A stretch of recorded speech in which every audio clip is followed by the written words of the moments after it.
Luffy, Vulko, and Zoro had all fallen asleep after setting off and drifting into the sea into the dead of night. However, Zoro had awoken once again, but only to relieve himself. Vulko was awake as well, with Luffy being sound asleep. The two would have a private conversation, Vulko wondering why Zoro would want to tag along with the likes of them, with Zoro explaining that he had traveled around with not much rhyme or reason, and yet, even still, he felt as though he was drawn to Luffy in a way. He wasn't sure if Luffy's dream could come true, but even still, if it were possible, he'd want to see it happen. Vulko asked what Zoro's own dream was, to which Zoro replied he wanted to be the best swordsman in the world, but in order to be the best, he would have to beat the best. And there was one in particular that he knew he'd have to face. As they spoke, Zoro would ask more about Luffy's past, to which Vulko would explain much about Luffy. He had known the boy. Of course, to the world, the Atlanteans were all but extinct after the great cataclysm of 200 years ago. Of course, Zoro was curious how he could know such a thing, and he questioned just how old Vulko truly was. In the grand scheme of things, he was only about 100-ish, maybe 115 give or take. Atlanteans had a rather long lifespan.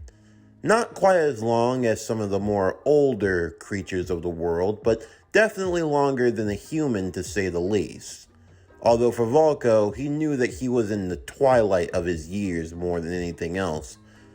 The only perks you could say for an Atlantean was that, unlike most, even as you aged, you could still maintain a relative portion of strength. Of course, Vulko wasn't in his prime anymore, but still, for where he was now, he was more than capable of holding his own. However, all the same, most Atlanteans had splintered off.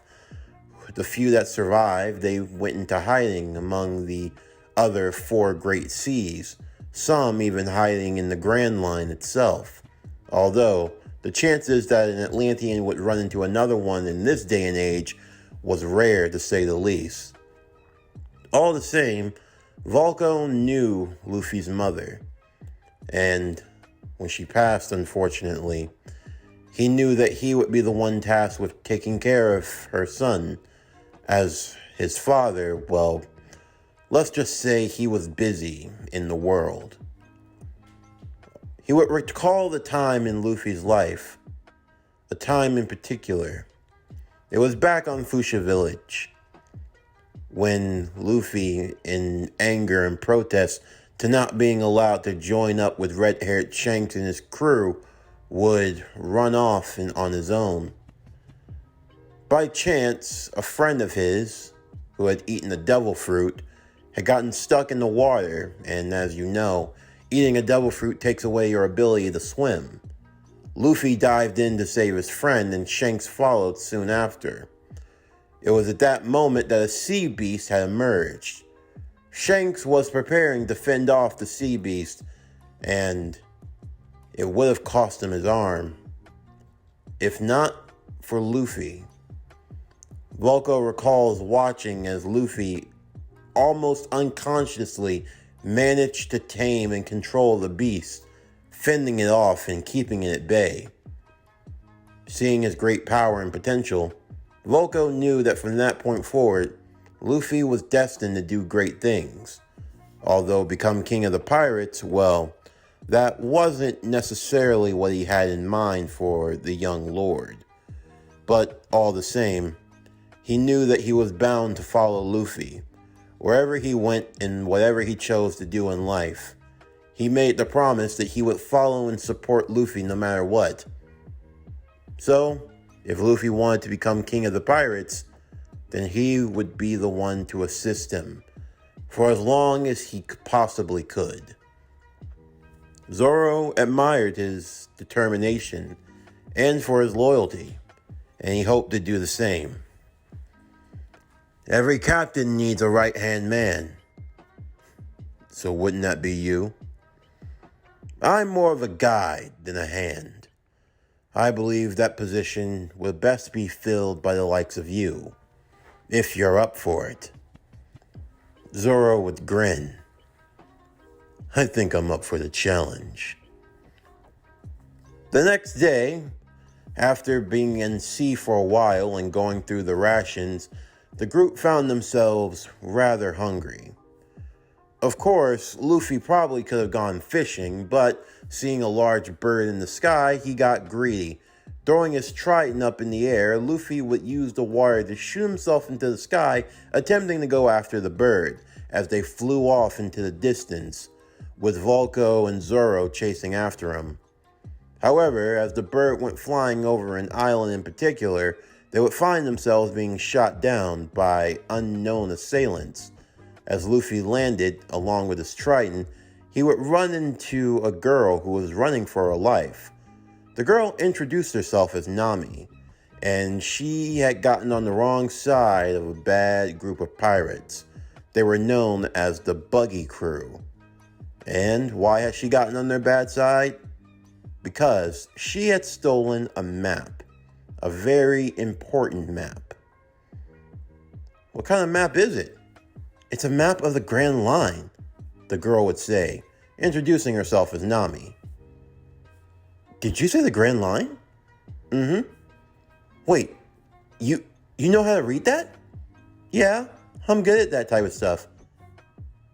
Join my crew. What? Join my crew.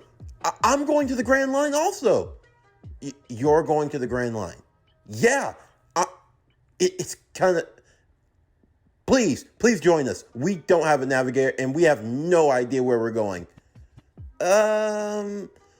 Just then, Buggy's men would start to arrive, having cornered Nami as she hid behind Luffy. Nami, being a sly cat burglar, would decide to take advantage of the situation, claiming that Luffy was her boss, hoping to use it as a distraction against Buggy's men. Luffy didn't really think much of it, taking out the would-be guards, as Nami would continue to run. However, Luffy would chase after her, as he truly needed a navigator. However, Nami made it clear that she hated pirates, and she refused. However, she would use her charm and wits, tricking him once again and tying him up, and then bringing him before Buggy, locked inside of a small cage, with Nami faking and joining Buggy's crew. As a proof of loyalty, Buggy, a clown-like pirate, would demand that Nami would kill Luffy. Of course, Nami felt hesitant about doing so as she took hold of the gun, but Luffy would assure her that she could shoot if she wanted to. Really wouldn't make much of a difference. Buggy had to say that he was surprised by her tenacity. Although all in the same, he decided that if this boy was so confident, then he would deal the fatal strike himself. As he took the gun and fired it point-blank range right in Luffy's face, even he was shocked to see that the gun had no effect. They tried the cannon next, but that also didn't do anything, and now Luffy was free. Buggy wasn't sure if he had eaten some sort of devil fruit or if he knew some other strange and out-of-world ability, but nonetheless, he would take care of things here and now. Buggy, revealing himself to have eaten the Chop Chop fruit, would separate his body into different pieces, making him hard to hit. Zoro and Vulko had finally managed to catch up with them and arrive, as they saw that Luffy had gotten himself into yet another situation. The three standing back to back as they fended off against Buggy's crew, and against Buggy himself. For the most part, while Buggy was able to avoid being hit, he couldn't seem to land any significant strikes on any member of the pirate crew. No, they were all incredibly powerful and incredibly dangerous. All the same, in the midst of the fighting and the chaos, there was a lot more going down. Inside of the village in the town itself, that was known as Orange Town, that had been taken over by Buggy in the first place, the mayor of the town had now finally had enough and was looking to get retribution, hoping in which to finally get rid of Buggy's crew once and for all. However, much to the mayor's surprise, Buggy and his crew were already being dealt with by yet another group of strange individuals. A boy and an older man who fought with a spear and a trident, along with a young man who fought with 3 swords in hand, well, 1 in each hand and 1 in his mouth. Luffy took on Buggy, the 2 of them coming face to face in one-on-one combat. No matter what Buggy did, as evasive as he was to Luffy's attacks, nothing he did was landing on the boy as well. It was as if his knives might as well be made out of paper. The boy's skin was impervious. Just what in the hell is this boy? Buggy would think. What kind of devil fruit must he have eaten? It has to be the explanation. There are only a few other logical choices, and I refuse to believe that he could possibly be one of them. But Buggy, now taking note that the boy fought with the trident and how he fought, being able to control water nearby and around him, the realization of who he was dealing with slowly loomed upon the clown. You're not human, are you? I'm as human as anyone else. What's the matter to you? Biggie? It's Buggy. Okay, Bloopy. Buggy! I see. You're an Atlantean, aren't you, boy? I've been told. Well, I'm only half Atlantean, to be more specific. Volko would shoot a glare at Luffy. He wasn't supposed to make that knowledge public to everyone. Running his big mouth was one of the many things he had to correct with that boy when it came to his training. Of course, it wasn't lost on Buggy or anyone else about the price of an Atlantean head. It was well noted. If you could turn in an Atlantean, even if it was just a hybrid, you could get a handsome reward from the world government. Of course, there were also other shadier places in the world.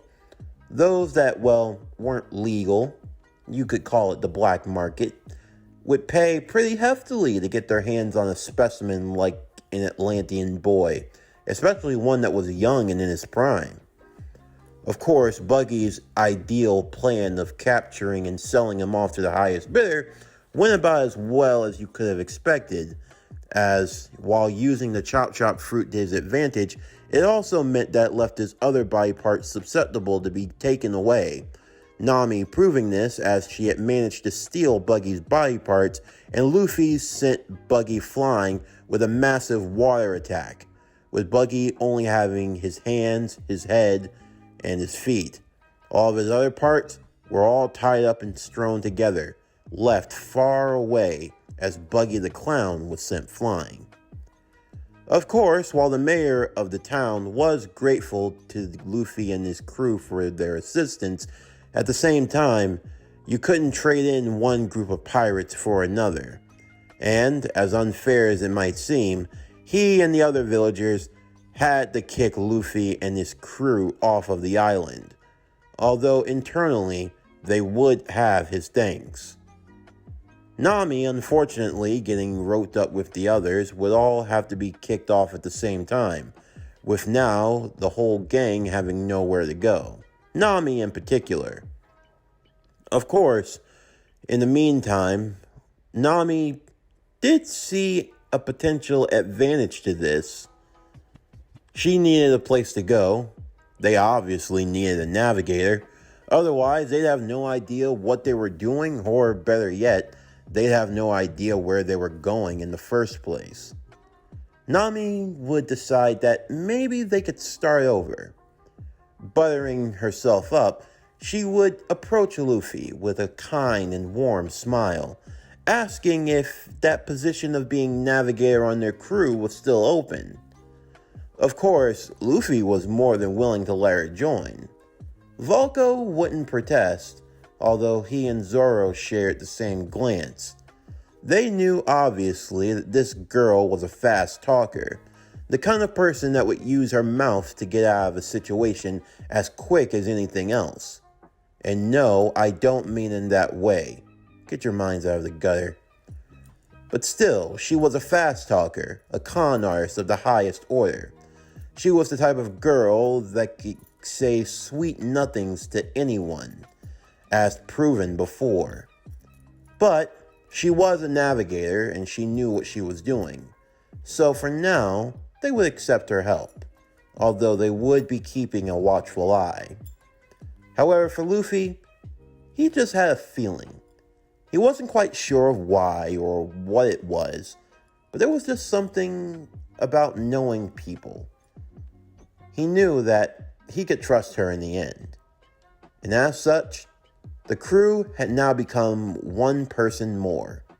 One more leg in the journey. As they now had grown stronger together, they were ready to set sail through the East Blue, with now having a key figure that could help them get to the Grand Line. For Luffy, he was one step closer to his dream, as they set off for the next part of their adventure, their journey to the Grand Line. This concludes One Piece King of the Sea, What If Luffy Was Aquaman, Season 1, Part 2 of the East Blue Saga. Stay tuned for tomorrow's video as we continue Part 3 of What If Luffy Was Aquaman, Season 1, Part 3. But anyway, that's going to do it for the end of today's video. I'm Javon Harrington with Power Core Productions and Podcastings. Signing off, and I'll see you next time.